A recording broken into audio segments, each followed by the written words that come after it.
What's up, guys? Welcome to the Stats Free Sports channel. Let's get right into it. Here to give you my recap and takeaways of the Bills and Bengals game. Let's get right into it. So, first and foremost, man, the Bills were outplayed in every aspect.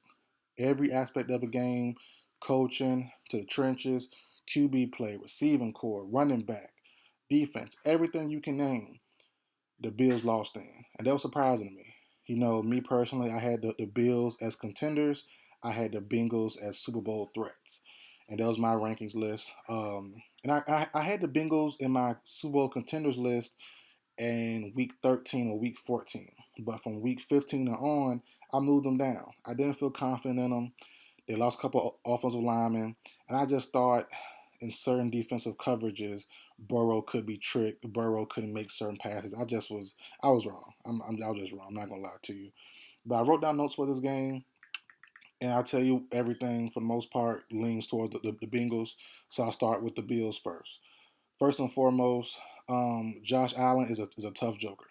He's a tough joker. Now, I think his offensive coach, his offensive play calling failed him.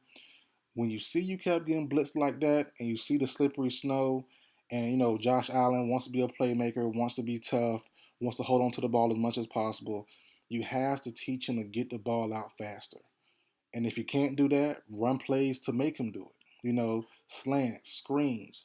They didn't start. The Bills really didn't start throwing slants or screens until about the late third, early fourth.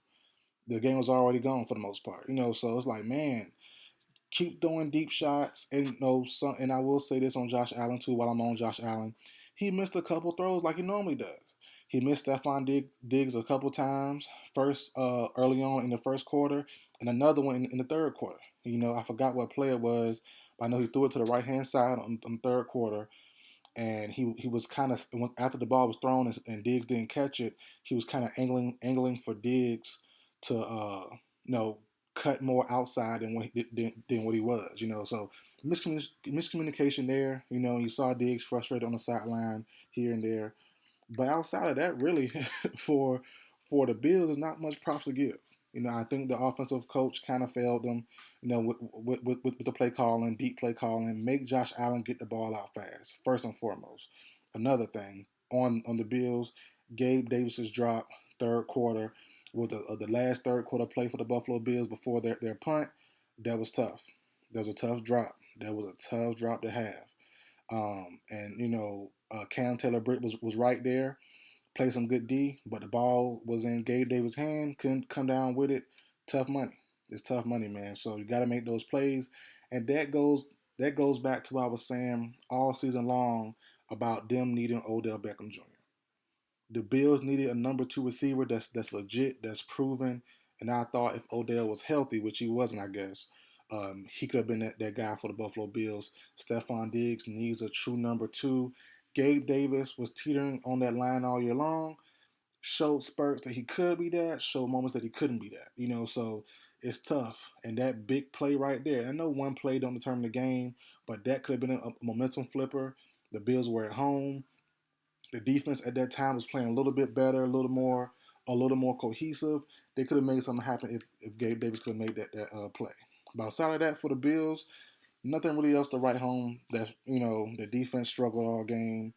I want to talk about White, Tre'Davious White, the Bills on cornerback, their number one guy. And I know this. Don't get me wrong. He came out from injury. Torn ACL or torn Achilles last year. I understand. Don't get me wrong. But he looked like a shell of himself. He couldn't stick with nobody. Kept getting PI calls. It, you know, I don't know if he'll be back better next year, but this year coming back early, not early, but on time, he just wasn't himself. He wasn't ready yet. And he kept getting burnt. Couldn't stick with anybody. And like I said, a bunch of PIs and holdings and, being overly physical. That means his footwork, that means his speed wasn't quite back yet. He is getting a little older too. Same with those safeties. Hyde and Poyer, they're getting a little older. So it might be time to look at switching those guys out. But on to the Bills. Excuse me. On to the Bengals, the winner of this matchup. They dominated. Mixon and Perrine were great. Mixon over 100 yards. Perrine about 40, 50, if I'm not mistaken. Had a pretty good game. Pretty good game, man.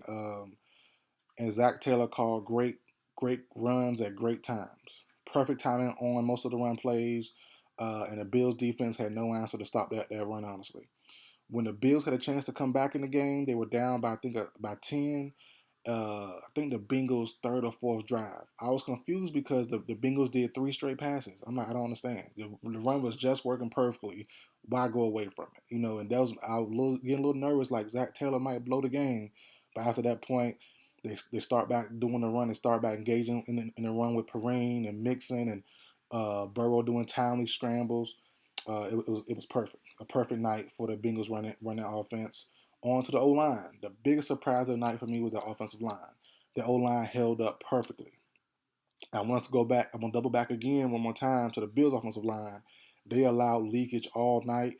The Bengals defensive coordinator, I forgot his name, was phenomenal. He coached a phenomenal game. His players on the defense were phenomenal.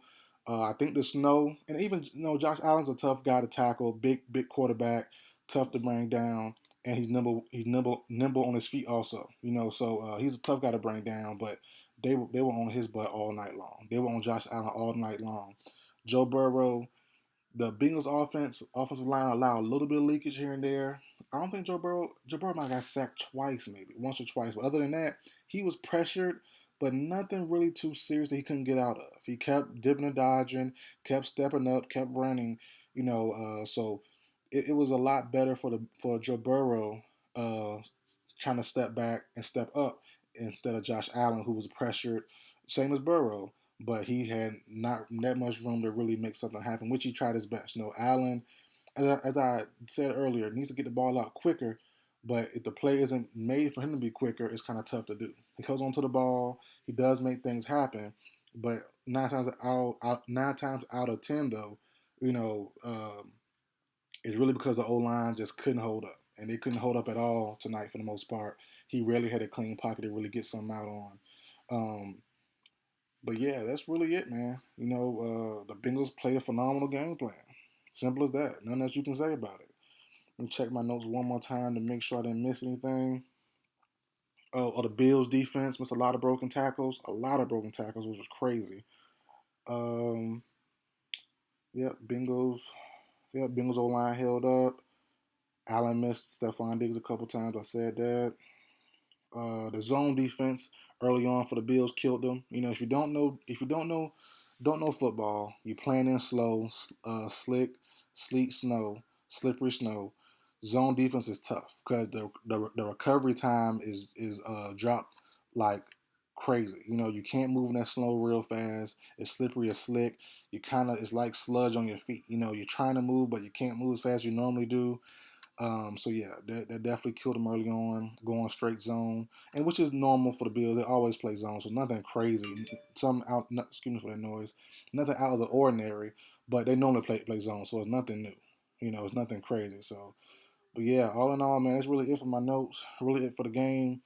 27-10 was the final score, and that's it, man. The Bills going on to play the Chiefs in Atlanta, and I'm glad it's on. I'm glad it's indoors. So no excuses of weather, no excuses of rain. Let's get to it on turf. Let's go ahead and do and see who's the best. I hope Pat Mahomes ankle heals up enough, but his Bengals defense might have his number since last year. So we'll see what happens, man. No Tyreek Hill. The Bengals might be back on their way to another Super Bowl matchup, man, versus probably an NFC East team, most likely. But we'll see what happens tonight with the Cowboys and Niners. But that's it for video, guys. Like, share, comment, subscribe. I'll see you guys next time.